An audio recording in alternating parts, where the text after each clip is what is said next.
Selamat datang kembali. Kita kan udah sering ya bahas soal ancaman-ancaman besar yang kayaknya ya bikin khawatir soal masa depan kita. Mulai dari AI yang mungkin lepas kendali, terus perubahan iklim, senjata nuklir yang masih ada, sampai pandemi, rekayasa genetika. Rasanya gampang banget gitu ya jadi pesimis, kayak kita ini cuma ya pionanya yang digerakin ke arah yang salah. Tapi pertanyaannya, emang nggak ada jalan keluar apa ya? Buntu gitu. Nah, hari ini kita mau coba dalemi bab 8 dari materi sumber Anda. Ini judulnya tuh transisi terakhir. Bab ini jujur aja nawarin sesuatu yang agak beda. Kayak ada harapan gitu, sebuah ide yang cukup berani tentang gimana kita mungkin bisa lolos dari yang namanya perangkap Darwinian. Iya, betul sekali. Kita bakal kupas tuntas konsep utamanya di bab ini. Kemungkinan adanya satu transisi evolusi besar. Bahkan, kata penulisnya, ini bisa jadi yang terakhir. Istilah dia itu Great Bootstrap. Dan ini bukan teori doang loh, bukan cuma ngawang-ngawang, tapi lebih kayak cara mikir gitu. Gimana kita sebagai manusia, bareng-bareng dan dengan sadar, bisa coba ngarahin masa depan kehidupan di bumi ini. Wah, kedengerannya gede banget ya. Ambisius ya emang. Mari kita bedah nih, maksudnya apa sih Great Bootstrap ini? Dan gimana caranya kerjasama yang kadang kan gampang goyah gitu ya, malah katanya jadi kunci buat ngalahin si Demon Darwinian, kekuatan egois jangka pendek yang udah kita bahas sebelumnya. Oke, sebelum ke solusinya nih, kita inget-inget lagi dikit ya, masalah utamanya kan. Ingat demon Darwinian. Itu istilah penulis buat gambarin tekanan evolusi yang, gimana ya, bawaannya emang bikin perilaku egois yang untungin individu atau kelompok jangka pendek, itu jadi strategi yang paling menang gitu. Nah, dorongan inilah, kata penulisnya sih gitu, yang tanpa sadar, malah jadi pemicu lomba-lombaan yang rusak. Rebutan sumber daya, kekuasaan, pengaruh, bahkan kecerdasan. Akibatnya ya sekarang ini, perlombaan ini bisa bahaya buat kita semua, buat kelangsungan hidup kita. Kita seringnya ngerasa kayak, ya udah nggak bisa ngapa-ngapain, kejebak di aturan main yang salah. Oke, jadi kita kejebak sistem yang dorong kompetisi ngerusak. Terus, nah, muncul ide Great Bootstrap di bab 8 ini.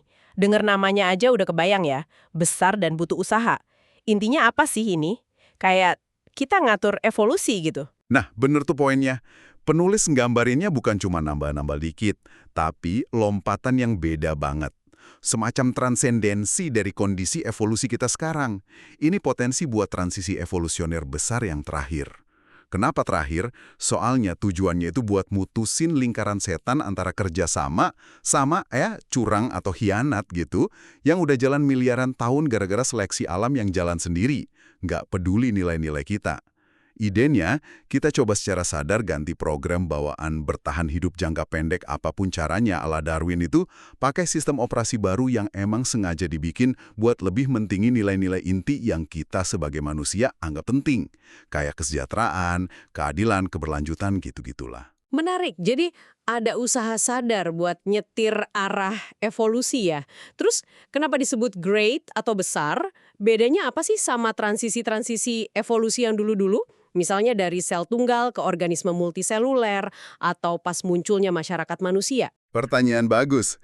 Disebut great itu karena dua alasan utama yang ditekankan di bab ini. Pertama, cakupannya itu loh, gede banget, belum pernah ada sebelumnya. Ini nyangkut semua kehidupan di bumi dan harapannya sih efeknya permanen. Kedua, dan ini paling penting nih, beda sama transisi evolusi besar di masa lalu. Transisi kayak munculnya sel eukariotik atau organisme multiseluler kan emang bikin level kerjasama baru. Tapi seringnya cuma munculin pemain baru, misalnya organisme individu yang terus lomba lagi di level yang lebih tinggi. Nah, Great Bootstrap ini, setidaknya teorinya ya, punya potensi buat nge-stop siklus lomba-lombaan yang rusak itu. Tujuannya, bikin nilai-nilai yang kita pilih secara sadar jadi patokan utamanya lah dalam permainan evolusi di planet ini, secara permanen. Oke, cakupan global sama tujuannya top siklus kompetisi ngerusak itu emang kedengaran besar sih. Terus bagian bootstrapnya itu gimana? Ini kan ngingetin sama ungkapan narik diri sendiri pakai tali sepatu. Kayak usaha dari kita sendiri gitu. Apa hubungannya? Rasanya evolusi kan biasanya nimpa kita ya, bukan kita yang lakuin. Tepat sekali. Istilah bootstrap di sini itu nunjukin kalau lompatan ini mesti dari kita sendiri usahanya. Pakai kapasitas unik yang cuma spesies kita yang punya. Kita mesti pakai kecerdasan kolektif kita, kemampuan bahasa dan budaya kita. Dan, ini poin penting, kemampuan kita yang baru muncul ini buat nguasain seluruh planet. Kita mesti pakai semua itu buat secara sadar ngarahin masa depan kita. Nggak cuma ke bawah arus evolusi buta aja yang nggak peduli kita selamat jangka panjang atau nggak peduli nilai-nilai kita. Ini soal megang setir sebisa mungkin. Pegang setir evolusi. Wah, itu ide kuat banget ya. Tapi mungkin kedengarannya agak ngeri juga ya. Mengingat sejarah kita kan banyak usaha rekayasa sosial gede-gedean malah efek sampingnya nggak diduga. Apa yang bikin penulisnya yakin, atau paling nggak optimis lah, kalau Great Bootstrap ini bukan mimpi di siang bolong kan? Apalagi ada si demon Darwinian yang kuat banget itu. Penulisnya sih ngasih 2 argumen utama ya buat optimismenya. Tapi ya bukan jaminan juga sih bakal berhasil. Pertama, kayak yang tadi disinggung, ini momen langka banget dalam sejarah kehidupan. Untuk pertama kalinya, satu spesies aja, manusia, udah dominasi ekologi dan teknologi di seluruh planet. Nggak ada tandingannya. Kekuatan bareng-bareng ini baru kita sadar sepenuhnya beberapa dekade terakhir. Dan kita baru mulai mikirin nih konsekuensinya. Kita bisa dan harus ngapain dengan kekuatan ini. Kedua, kita punya kemampuan mikir kita yang unik. Sadar diri, bisa ngerencanain jangka panjang, bisa debat soal nilai. Kita bisa, secara teori nih, stop dulu, lihat kita lagi jalan kemana, yang kayaknya arahnya bahaya nih. Terus bareng-bareng mutusin, milih jalan lain. Jalan yang dibangun di atas kerjasama yang lebih kuat dan nilai-nilai bareng. Nah, kemampuan milih secara sadar itu intinya harapan Bootstrap. Oke, jadi kuncinya di kemampuan kita milih dan bangun kerjasama skala besar. Kalau demon Darwinian terus dorong ke persaingan egois, berarti kita perlu aktif nguatin sisi malaikat Darwiniannya gitu ya. Kekuatan yang bikin kerjasama itu jadi masuk akal bahkan nguntungin. Bab 8 ini kan nyebut 5 mekanisme evolusi kerjasama dari Martin Nowak. Ini alatnya gitu yang bisa kita pakai buat bangun Great Bootstrap itu. Tepat sekali. Penting banget nih paham mekanisme ini.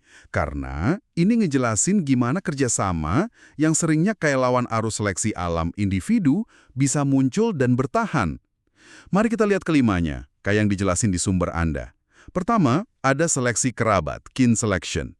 Ini logikanya cukup gampang diterima ya. Individu cenderung kerjasama sama kerabat genetiknya. Contoh paling jelas ya koloni serangga sosial kayak lebah atau semut. Pekerja steril rela mati demi ratu dan saudara-saudaranya. Kuat banget, tapi jelas terbatas buat keluarga atau klan aja. Kedua, resiprositas langsung, direct reciprocity. Ini prinsip ada udang di balik batu yang positif. Kamu garuk punggungku, ntar aku garuk punggungmu. Kerjasama ada karena ngarep balesan nanti dari orang yang sama.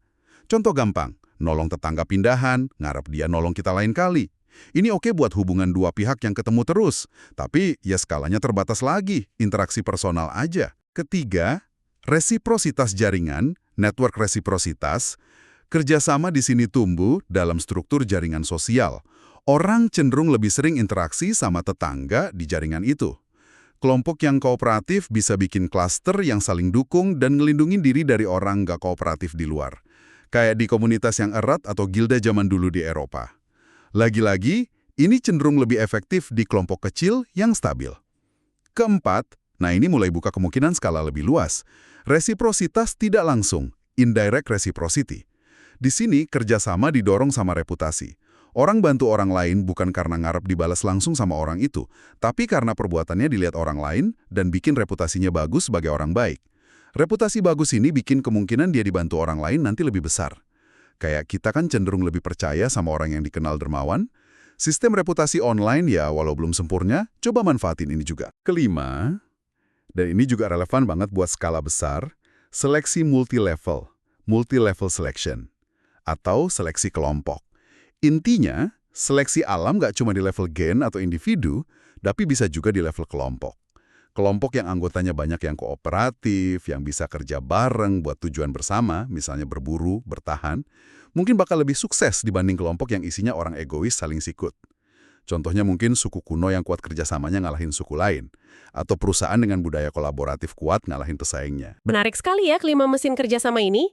Kalau dilihat-lihat, 3 yang awal tadi, seleksi kerabat, resiprositas langsung, sama jaringan itu kayaknya oke banget buat skala kecil.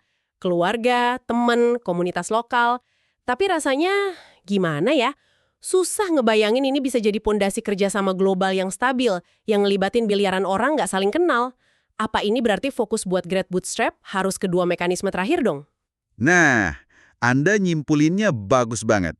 Justru karena skalanya terbatas itu, makanya di bab 8 ini fokusnya secara eksplisit ke dua mekanisme terakhir sebagai calon kuat buat dorong kerjasama global yang dibutuhin si Great Bootstrap ini.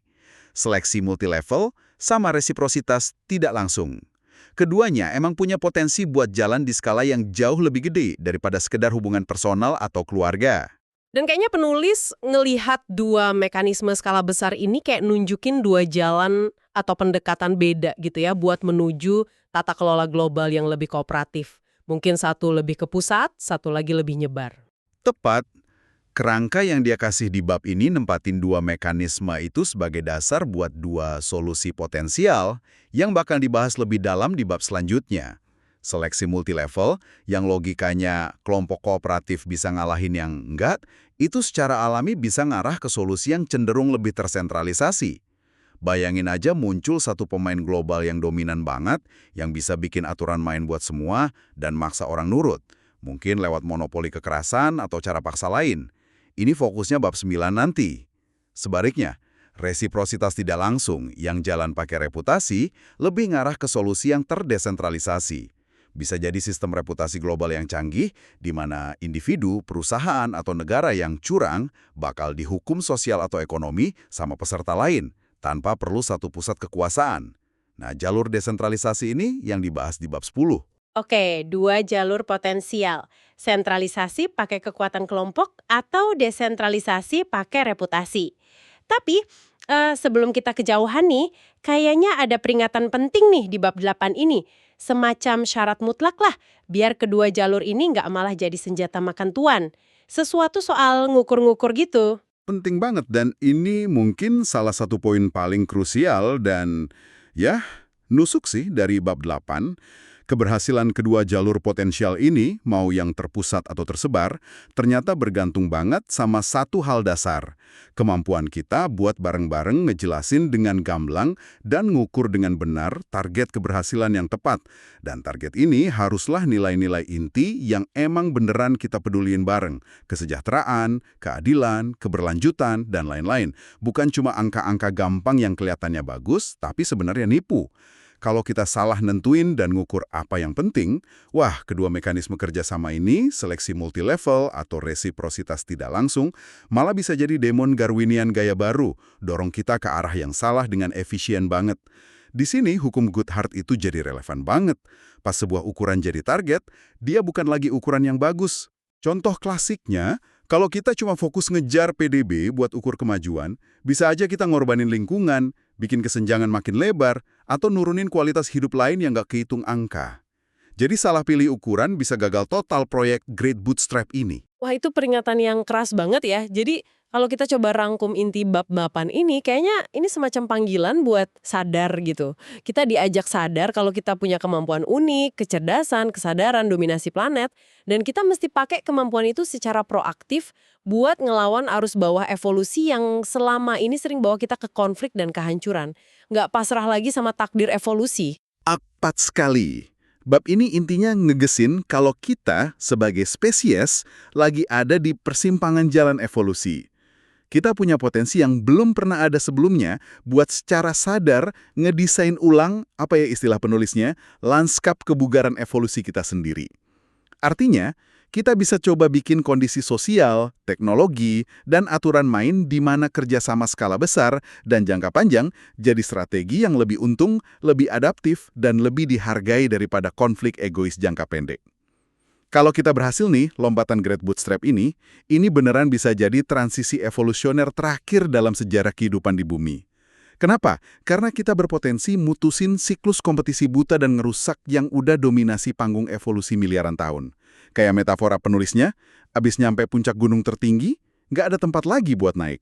Kita bisa sampai ke keseimbangan baru yang stabil, di mana nilai-nilai kemanusiaan yang kita pilih sadar jadi kompas utamanya. Sungguh sebuah ide yang, wah, bikin mikir ya. Jadi, Bab 8 ini udah ngasih kita kerangkanya nih, secret bootstrap, sebagai jalan keluar yang mungkin dari jebakan Darwinian yang ngancam kita. Sebuah gambaran soal transisi evolusi terakhir yang bukan hasil seleksi buta lagi, tapi didorong kerjasama sadar yang dasarnya nilai-nilai kita bareng. Dan kita juga udah lihat gimana 2 dari 5 mekanisme kerjasama NOAC, seleksi multilevel sama resiprositas tidak langsung, dianggap jadi kunci potensial buat wujudin kerjasama skala global ini. Keduanya terus dipetain jadi 2 pendekatan pengaturan global yang mungkin. Satu lebih terpusat, mungkin pakai aturan yang ditegakkan kekuatan dominan, satu lagi lebih nyebar, pakai reputasi dan sanksi sosial ekonomi dalam jaringan global. Tentu aja, dengan catatan kritis tadi soal pentingnya nentuin dan ngukur hal yang benar biar nggak kejebak hukum Goodhart. Pembahasan kita selanjutnya, kayak yang udah disinggung, bakal gali lebih dalam 2 jalur potensial ini. Kita bakal mulai dengan lihat lebih dekat kemungkinan dan tantangan dari solusi yang lebih terpusat, seperti dibahas di bab 9 materi sumber Anda. Tapi, nih, sebelum kita lanjut ke sana, mungkin ini waktu yang pas buat Anda berhenti sejenak dan renungin. Mengingat sifat dasar manusia yang kita tahu lah ya dengan segala kerumitannya, termasuk sisi kompetitif dan sejarah konflik yang panjang, seberapa realistis sih ide kalau kita beneran bisa secara sadar ngarahin evolusi kita sendiri ke arah kerjasama global yang stabil ini? Apakah Great Bootstrap ini sebuah visi yang bisa dicapai? Atau ya pada akhirnya cuma utopia aja yang enak didengar tapi terlalu optimis buat jadi nyata? Nah itu pertanyaan buat Anda bahwa sambil kita siap-siap buat penelusuran berikutnya,